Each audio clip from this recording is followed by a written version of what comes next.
I described in the earlier session, and somebody remarked that your description was good enough for me to be convinced that what they're saying is right. I said, okay, fine enough, fair enough.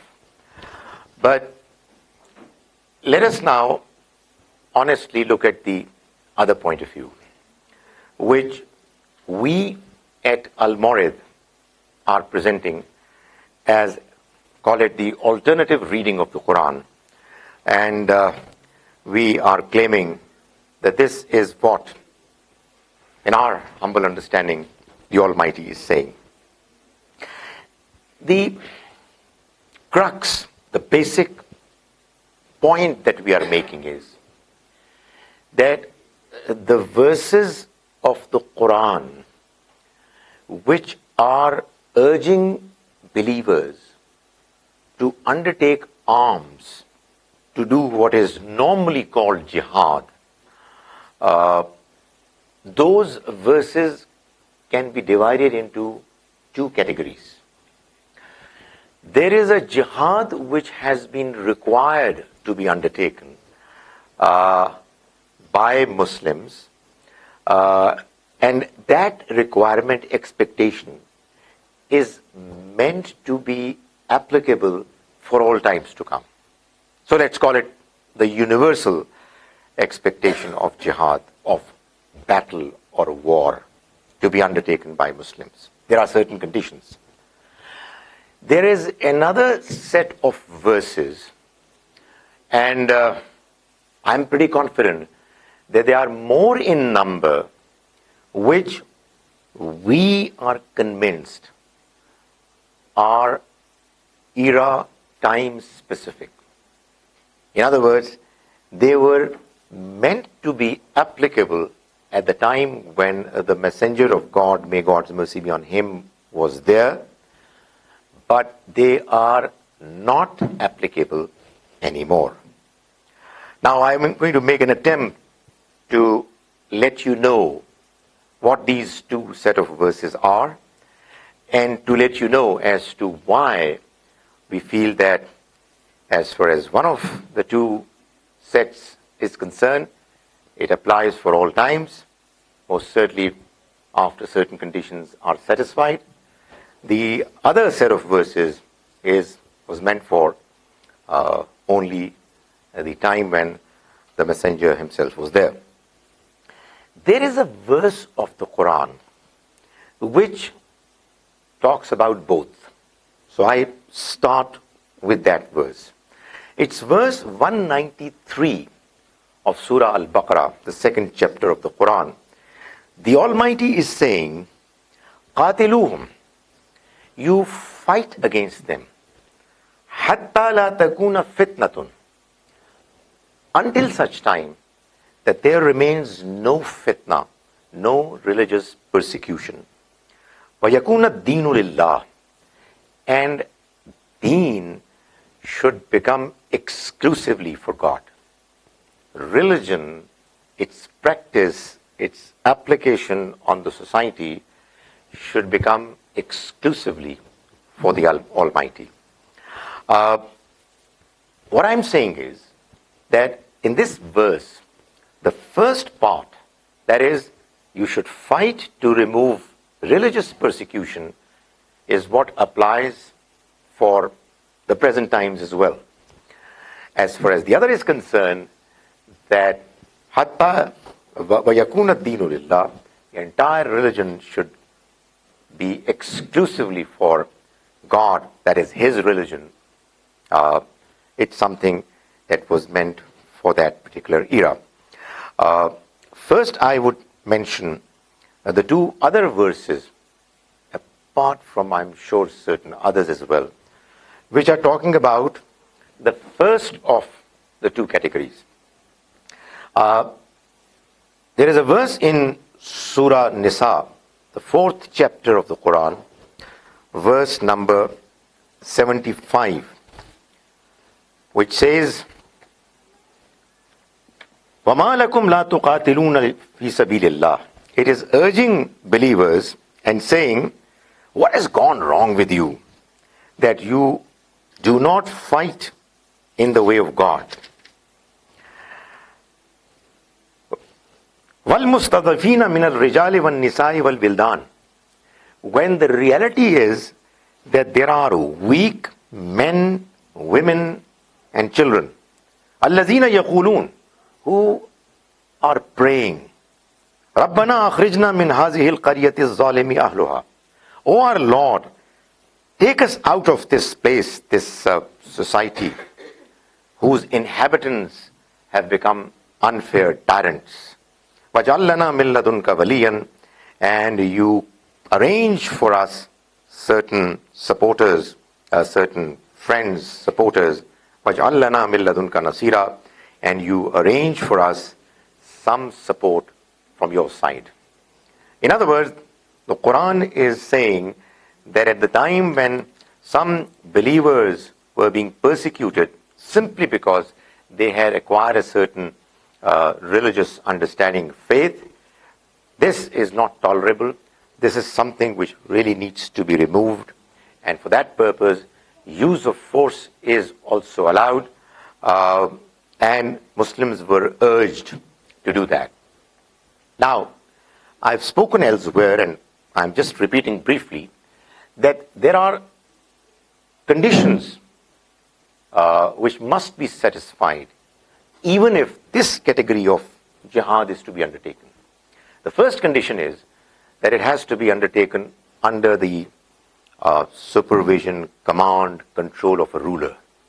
In other words, just a few people, a band of people who have otherwise no authority, have no right to do it. Why do I say it? Because these verses, this verse was revealed in Medina. This persecution took place in Mecca as well. But the Almighty never allowed Muslims to take up arms there. Obviously not because they were weak in faith. They were much stronger, given the average of the community. But they did not enjoy the authority of the state. When this condition was satisfied, they were allowed. The other condition is mentioned in Surah Anfal, the 8th Surah, verses 65, 66, maybe 64, 65, around there, which says that if your strength is half as much as that of the enemy, and there is a reason for a war to be undertaken like this persecution, then you must undertake that war. But the Almighty doesn't allow it or doesn't encourage us to undertake it if we are militarily very weak compared to the enemy. God does help, but then His help comes in the form of the effectiveness of the resources that believers are able to gather for the purpose of the projects that they undertake. So that is first verse. The other verse is verse 30 of Surah Hajj, the 22nd Surah of the Quran. This particular verse is convincing believers that they have to take up arms in order for them to make sure that the persecution, mischief on earth is removed. So the Almighty is saying to believers that they ought to fight, and for that purpose He is mentioning the fact that وَلَوْلَا دَفْعُ اللَّهِ النَّاسَ بَعْضَهُمْ بِبَعْضٍ.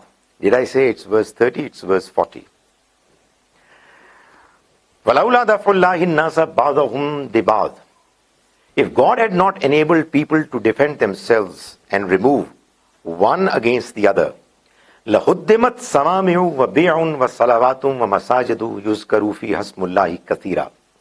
Then monasteries and churches and synagogues and mosques, in all of which God's name is abundantly said, extolled, would surely have been destroyed.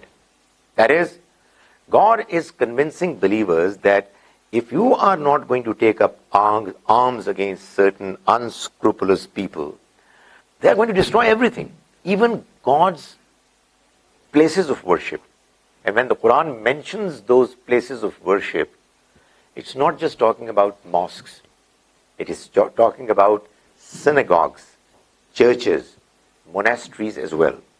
So these are the two verses which are talking about the jihad, which must be undertaken by Muslims under the rule of a Muslim ruler in case if there is some religious persecution taking place and there are people who are being crushed and they are being treated unfairly. And obviously, for that purpose, a certain minimum strength is also a prerequisite. That is the first category. The second category, and that category is something which obviously Taliban and others would not disagree with us on that point. But the second category is the one that is mentioned in the Quran, and this category of jihad is what needs to be understood properly.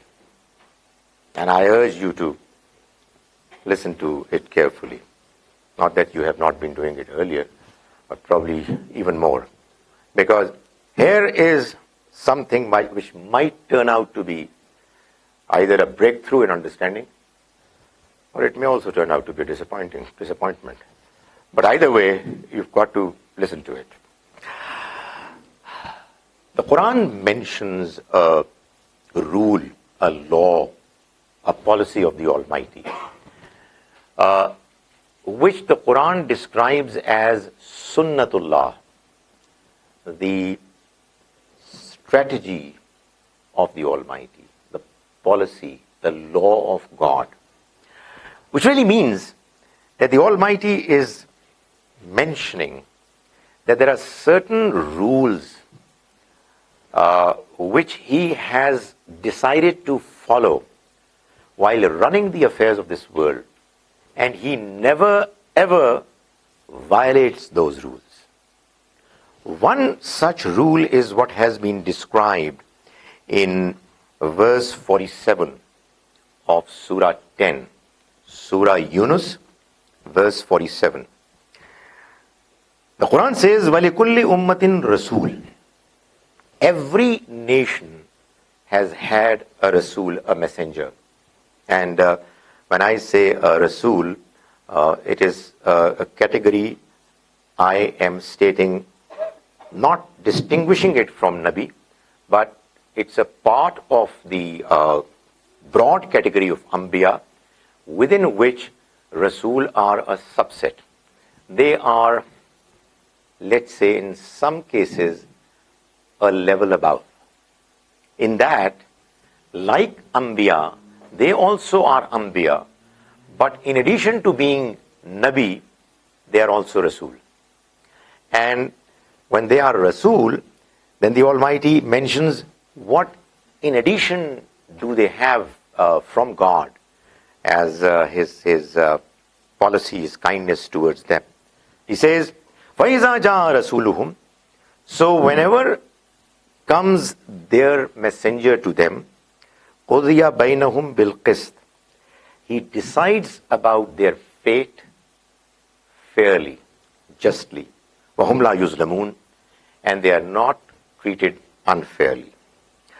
The Almighty is, in other words, mentioning that whenever a Rasul comes to a nation and he presents God's message to them directly, beyond a certain deadline, which only God decides, the Almighty does not allow that nation, that nation to survive,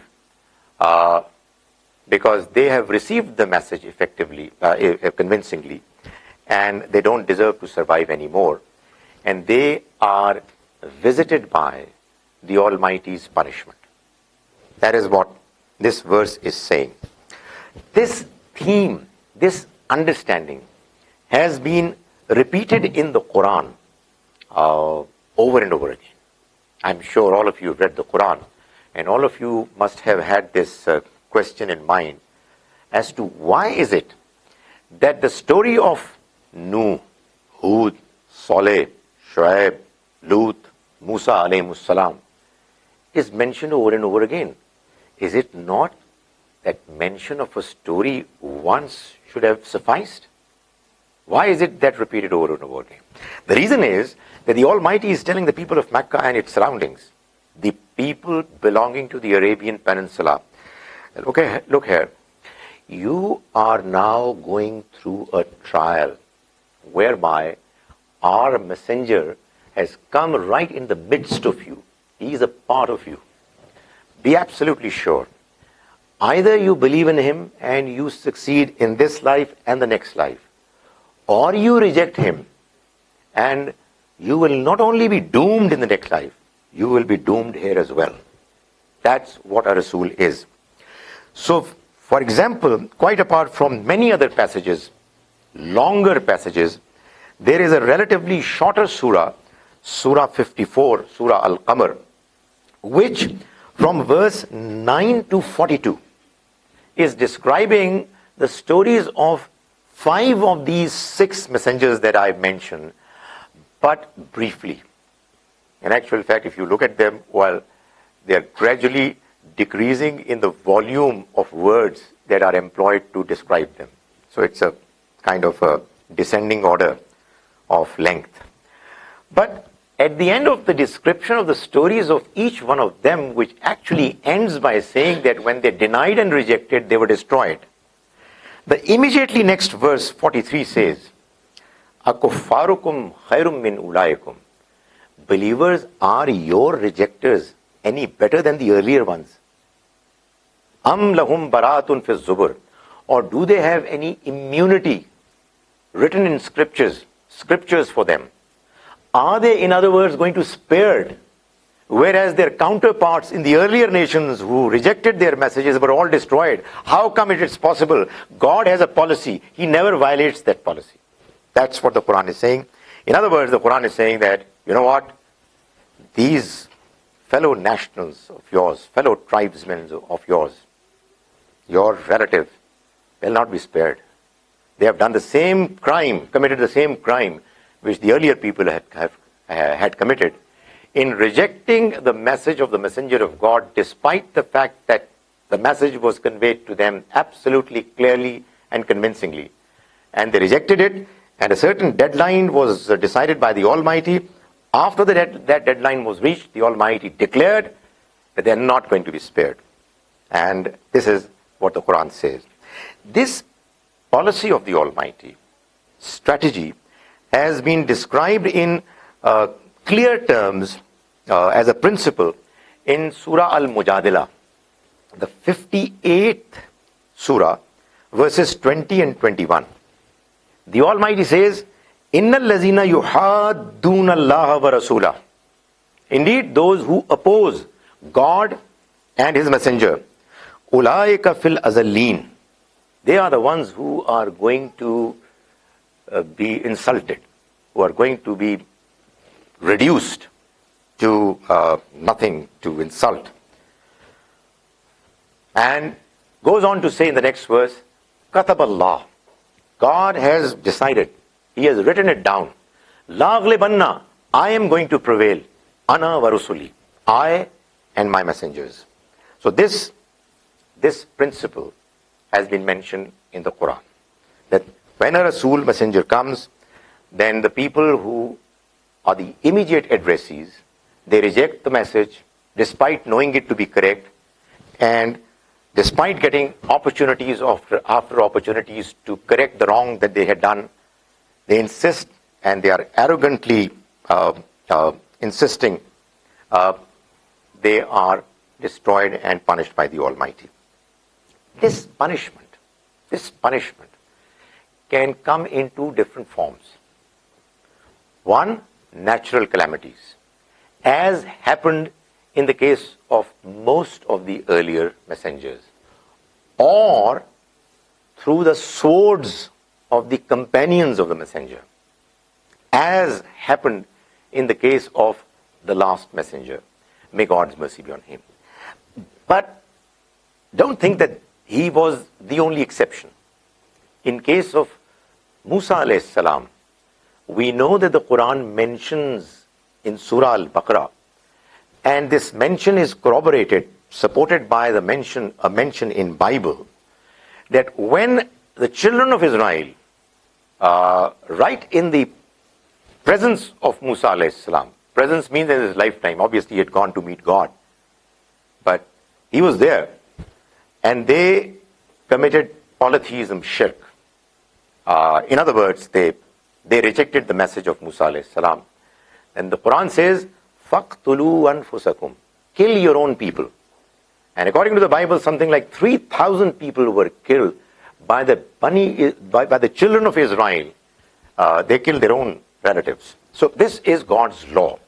People who reject the messenger in his lifetime while he's there, they are guilty of such a huge crime that they are not allowed to survive beyond a certain deadline. Therefore, the Almighty asked, in the case of the last messenger, that his companions should do the task which in the earlier cases of the earlier nations, was undertaken by storms, by floods, by earthquakes, by lightnings, etc. Why? Well, apparently because in the case of the earlier messengers, their companions were not large in number.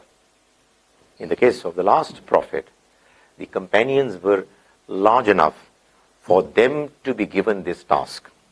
So, when this project started, in actual fact, this project started immediately after Hijrah, migration. And this again is very clearly mentioned in the Quran, that it's a part of his policy, that as soon as the messenger leaves the place, or is forced to leave the place where he was living, well, his nation addressees just deserve to be killed. Well, in the case of the nation of the last prophet, the Almighty enabled them to get more opportunity, probably because he knew that there are people within that community who are likely to believe later.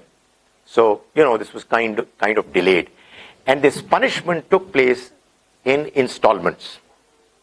The first installment was unleashed, was inflicted in Battle of Badr, the second year of the Hijrah, when the Quran in Surah Anfal, the 8th chapter, mentions in verse 17 that believers, when you were killing those people, those kuffar, unbelievers, falam taqtuluhum, you did not kill them.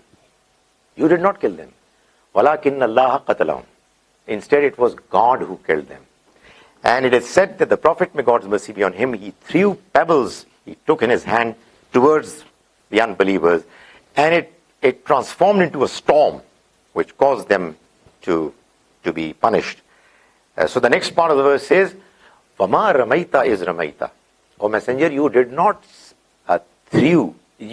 throw, is ramaita, when you threw them, walakin Allah rama. Instead, it was God who threw them. In other words, the Almighty is clarifying, you didn't kill them. How can anybody kill anybody else? I mean, God himself would violate his law if that is going to be the case, because he says if you kill one person, it is as huge a crime as if you have killed the entire mankind. And God says that I don't contradict myself. The fact that the Quran is God's word is actually something that you can discern by reading the text of the Quran and seeing for yourself that the Quran doesn't have any contradictions. So if the Almighty says that, look here, you can't kill, if you will kill somebody, you will commit a crime as big as if you have killed the entire mankind. And then goes on to say, just kill them. Please go ahead and kill them. If this is not contradiction, what else is contradiction? So the Almighty removed this misunderstanding and said, you did not kill them. It is God who killed them. So this is what is mentioned in Surah 8, verse 17. Now let's move on. Surah number 9, Surah Tawbah, is the chapter of punishment. It is God's punishment that was sent to a nation, and a surah describes it.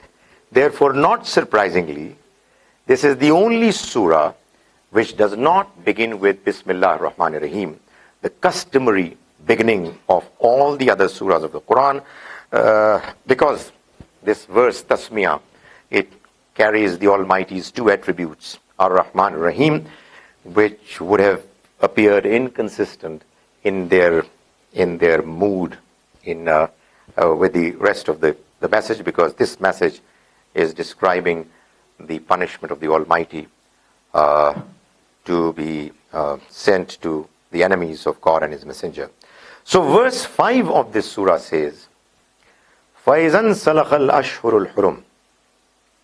And when the sacred months are over, well, in this particular case, there are 4 sacred months, Rajab,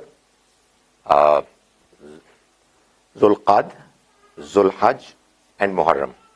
Rajab is meant for Umrah, or used to be meant for Umrah. And the other 3, Zulqad, Zulhajj, and Muharram, these 3 months were for the purpose of Hajj, so that people go there with confidence that they're not going to be threatened. So the Almighty says, فَإِذَنْ سَلَخَ الْأَشْهُرُ الْحُرُمُ. When the sacred months are over, فَقْتُلُوا الْمُشْرِكِينَ حَيْثُ وَجَدْتُمُوهُمْ. Then you kill the polytheists wherever you find them. وَخُذُوهُمْ. And you get hold of them. وَاحْصُرُوهُمْ. And you surround them, beseech them. وَقْعُدُوا لَهُمْ كُلَّ مَرْصَدٍ. And lie in wait for them at every imaginable place. فَإِن تَابُوا وَأَقَامُوا الصَّلَاةِ. Then if they repent and say their prayers, وَآتَوُوا الزَّكَاةِ, and give zakat, فَخَلُّوا سَبِيلَهُمْ. Then you leave them aside. Then you do not touch them. That is, their way has to be cleared. Inna Allah ghafurur rahim. Indeed, God is forgiving, merciful.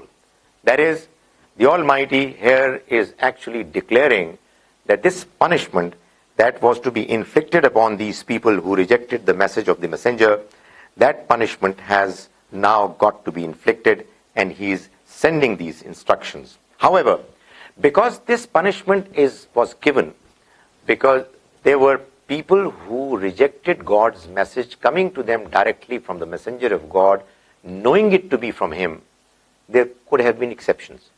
There could have been people who as yet were not properly informed about it. So the very next verse says, وَإِنْ أَحَدٌ مِّنَ الْمُشْرِكِينَ. And if any of those who are polytheists, istajaraka, they seek your protection, فَأَجِرْهُ, then give them protection, hatta yasma kalam Allah, until such time that they listen to the word of God. Thumma ablighu mamana, and then you convey them to a place where they feel secure. Why? Zalika biannahum qawmun la ya'lamun. This is because they are the people who don't know. In other words, there could be some exceptions of people who didn't know what the message was. They need not to be killed.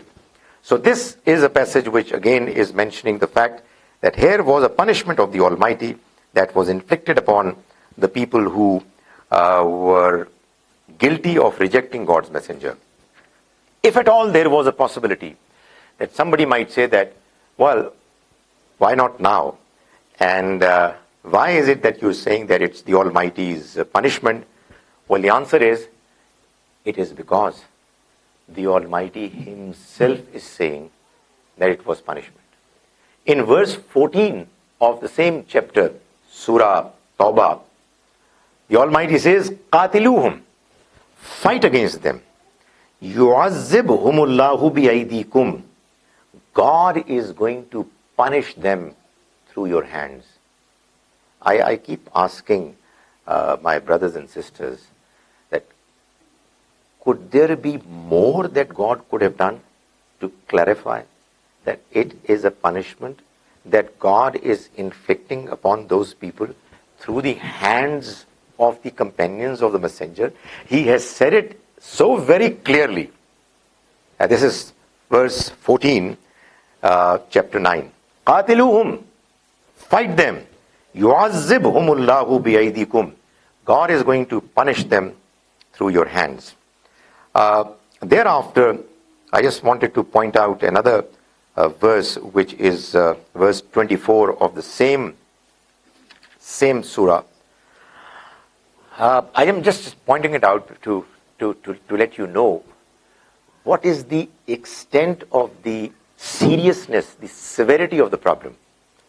The people who are undertaking war, taking up arms in the name of jihad, the kind of motivational speeches that they are making, one of the verses that they recite is this verse, which, if you look at it in the context of this chapter, you would find that the Almighty is urging the followers of His Messenger to inflict His punishment upon the enemies, and it was meant for that purpose alone.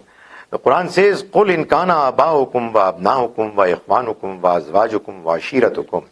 Tell them, O Messenger, in case your parents, your progeny, children, your brothers, your wives, your families, وَأَمْوَالٌ اقْتَرَفْتُمُوهَا, and the wealth that you earn, وَتِّجَارَةٌ تَخْشَوْنَ كَسَادَهَا, and the trade, the business of which you are always worried about that it might weaken and get gone.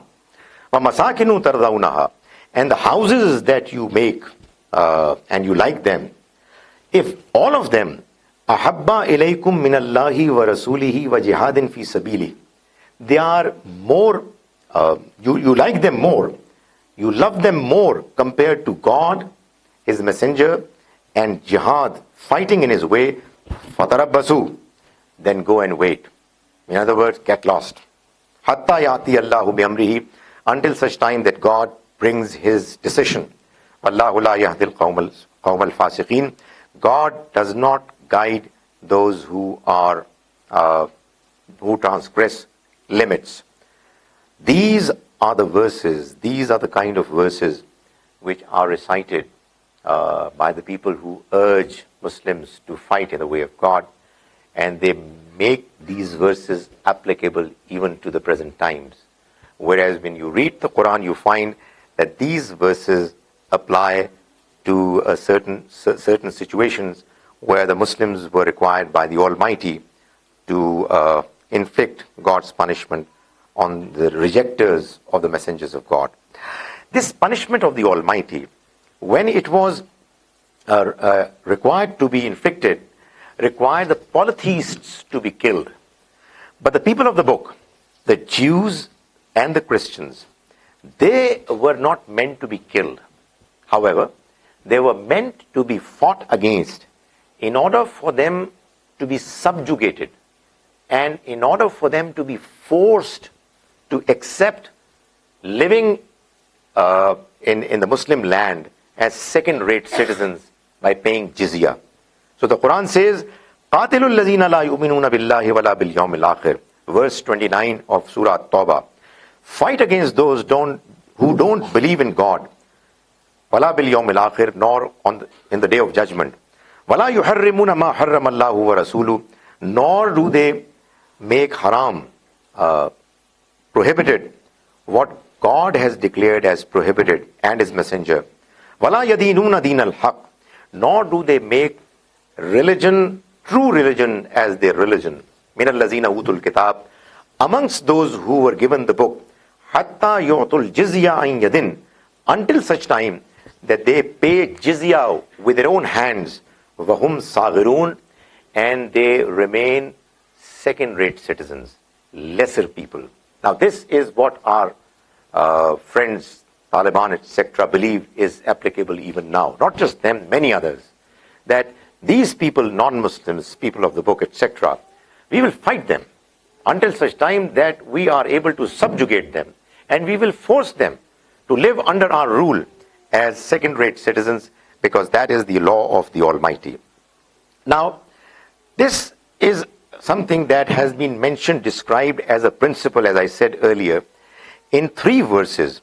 Verse 9 of Surah Saf, which is the 61st surah of the Quran, where the Almighty says, هُوَ الَّذِي أَرْسَلَ رَسُولَهُ بِالْهُدَى وَدِينِ الْحَقِّ. He is the one, that is, God is the one who sent His messenger with guidance and the true religion. لِيُزْهِرَهُ عَلَى الدِّينِ كُلِّهِ, so that He may cause it to dominate over all other religions. وَلَوْ كَرِهَ الْمُشْرِكُونَ, even though these polytheists may dislike it. Now this was also another way of describing it. That is, the Almighty had mandated that His messenger, when He will come with a message, the people that He addressed directly, people of the Arabian Peninsula, they were believing in and following certain religions.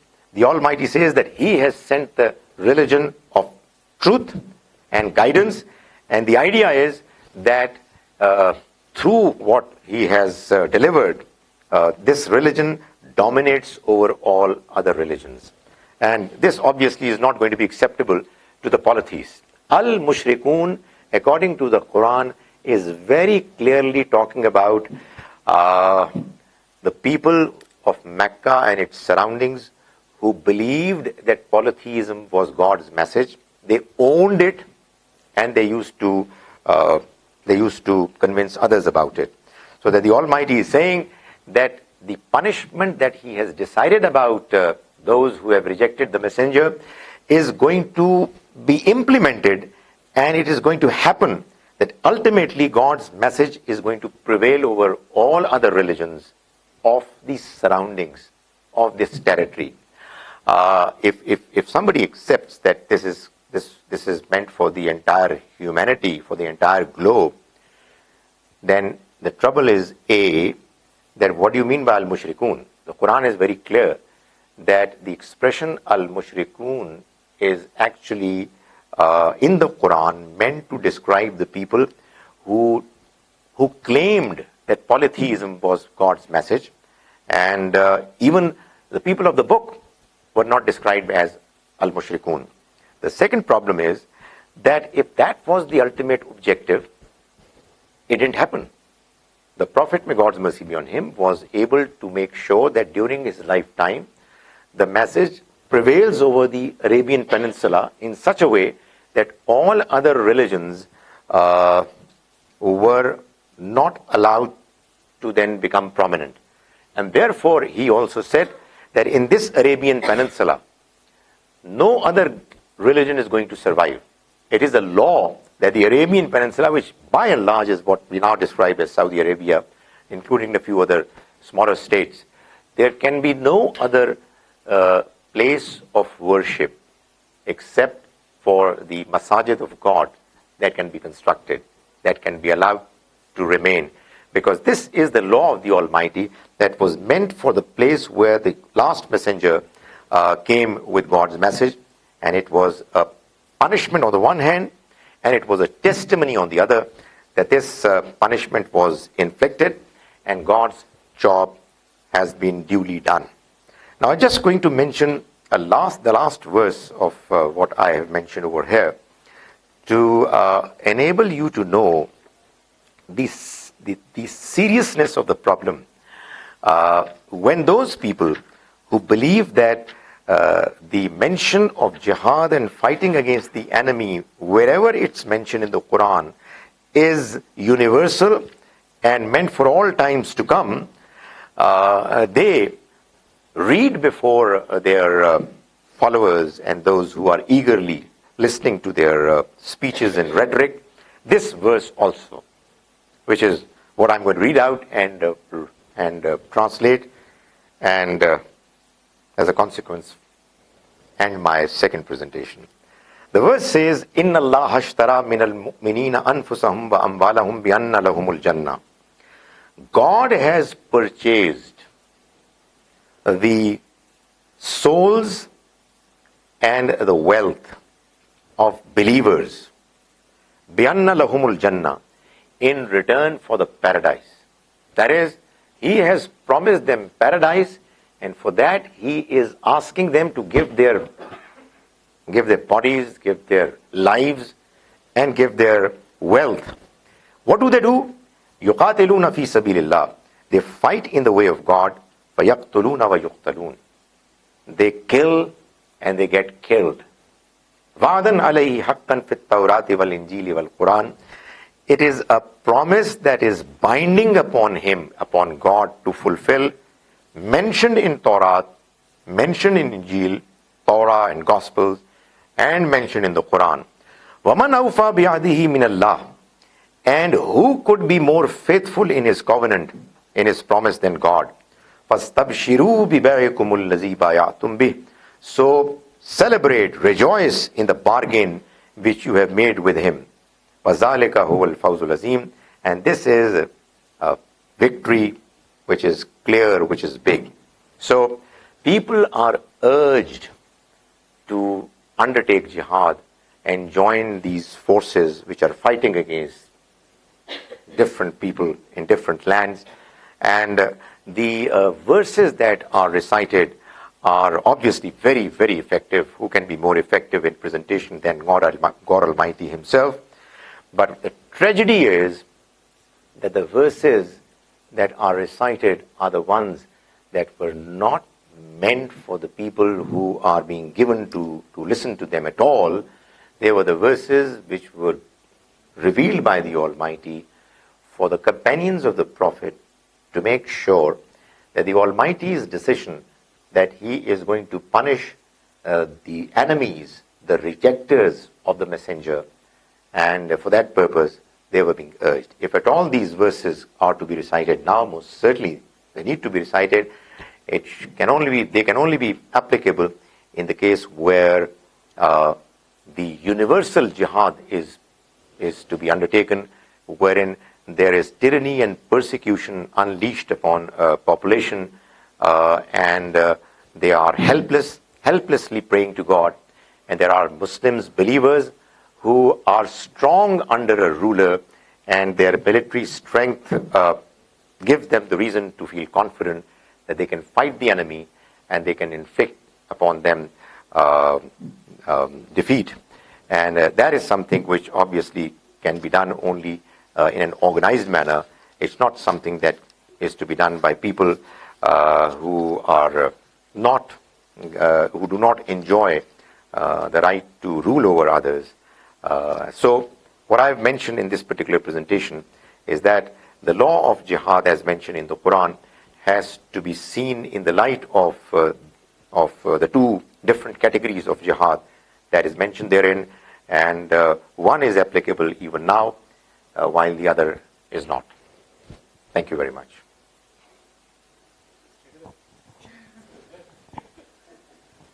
So you mentioned that about the punishment of the non-believers within the Arabian Peninsula, but we also know that during the era of caliphs, the jizya was also applied on people outside that Arabian Peninsula. So where do you draw that limit in terms of temporarily as well as geographically? That after that time or after that area, we can't apply that punishment anymore. I'll say three things, maybe even more. The most important of which is that this question I'm going to answer in Melbourne. So, it is one of the obvious questions that does arise as to why was then this jihad required to be exported to other lands after the demise of the Prophet, may God's mercy be on him. A part of my answer is that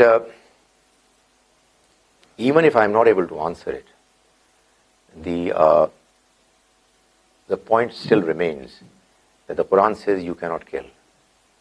And if killing has been undertaken in a way that it cannot be justified, then, let's think of answers which apply to situations which are mentioned in the books of history. We should learn our religion from the Quran and Sunnah, and we should try to understand, justify, and explain the rest of the events in the light of what is mentioned in the Quran. One of the most unfortunate things that has happened in the case of the interpretation and understanding of Islam is that most people, vast majority of Muslims, they understand Islam through stories, through historical references. And the Quran, if at all is given any significance, it is recited, probably for earning reward, and more significantly, earning reward for the deceased relatives. The Quran is the word which really needs to be understood. History, hadith, and everything else has to be seen in the light of it, not the other way around. However, what I'm going to speak in Melbourne on this particular subject is that there is a debate about why they did it. But one reason which is more likely is that, as is mentioned in the narratives, the historical record, the Prophet, may God's mercy be on him, during his lifetime, something like 4 years before he left this world, after the call it change that had taken place in the Arabian Peninsula, was about to take place, it was imminent.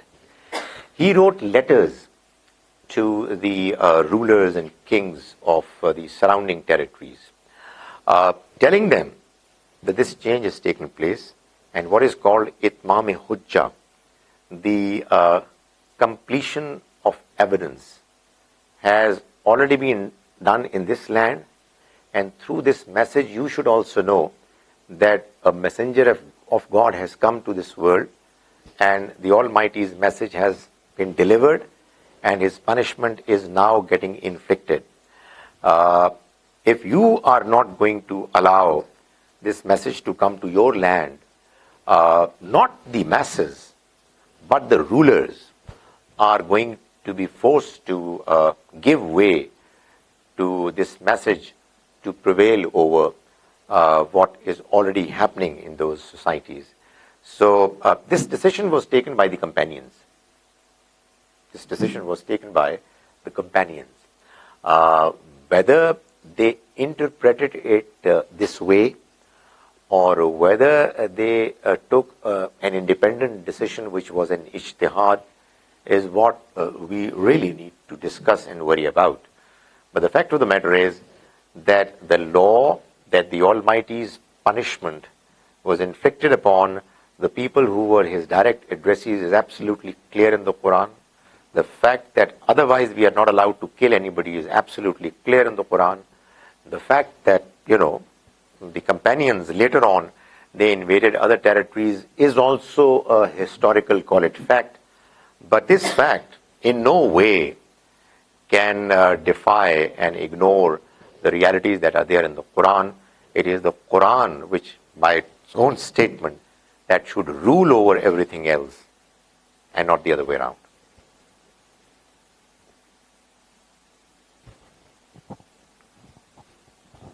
I've got 2 questions. And number one is, when we know that during Khutbah Hujjatul Wida, Prophet ﷺ said that today I've completed the religion for you, and there's no difference between an Arabi and an Ajami. Then why were the people from other religions asked to pay jizya? Because and why were they subjugated to be not as same as Muslims in the state? And the second question is, I'm glad that you've forgotten it. Yeah.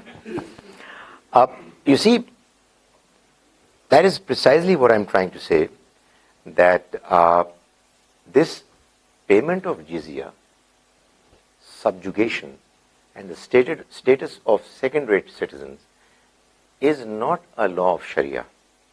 It was simply a punishment that was meant to apply to the people who had rejected the Messenger of God. This rejection could have resulted in them being killed, but the Almighty was lenient on the people of the book compared to the polytheists. Why? Well, there could be different explanations. Probably polytheism and rejecting the messenger of God are double faults and therefore deserving more serious punishment. And the people of the book were people of the book, and the Almighty wanted them to survive, so they were given a lesser punishment. But look at the consistency of the Quran. The Quran in Surah 58, I mentioned, verse 20-21, he said that the punishment, the basic punishment for those who would oppose and reject God and His Messenger is going to be that they will meet with ignominy, insult, they will be lesser, humiliation. So that humiliation took two forms. In one case, it took the form of them being killed and humiliated, and in the other form, it took the case of people being forced to pay jizya for their protection and to remain second-rate citizens, lesser citizens. Now the time is over. Jihad means to struggle, right? And it can be in any form. So why is this word used so widely for only one purpose? The other question that you asked, I am to answer in Melbourne. This one I have already answered in Sydney. Well, what I mentioned in Sydney was that you're right. The Quran uses this word to mean to struggle. So, for example, in one of the verses, the Almighty asks the Prophet, may God's mercy be on him, to jahidhum bihi jihadan kabira. This is a Meccan surah where obviously there was no question of using sword or fighting. He said, do jihad with them, the bigger jihad, jihadan kabira, the big jihad, bihi, with this Quran, that is, preach to them, and struggle and strive for that purpose, answer their questions, go through, endure the difficulties that are going to be created. And this is also a jihad. When we try to follow God's way, pray, and there are restrictions, there are problems, and yet we struggle to pray, we struggle to do things which have been expected from us, we are doing jihad. However, there is one struggle. Within the broad category of jihad, there is a subcategory which is qital. That also has been described as jihad. Why has this word been now associated with qital alone? Well, this is our own undoing, I mean, the people, Muslims, they use the word jihad for that purpose, and they use it so much that I think it's a household word even in non-Muslim homes, and they also use it for the same purpose. So we need to clarify that jihad is something which is meant to be done, undertaken by all Muslims in all aspects of their life, as and when they are going to struggle and strive to become better Muslims and would remove the difficulties and overcome the problems and temptations to be able to please God. They're doing jihad.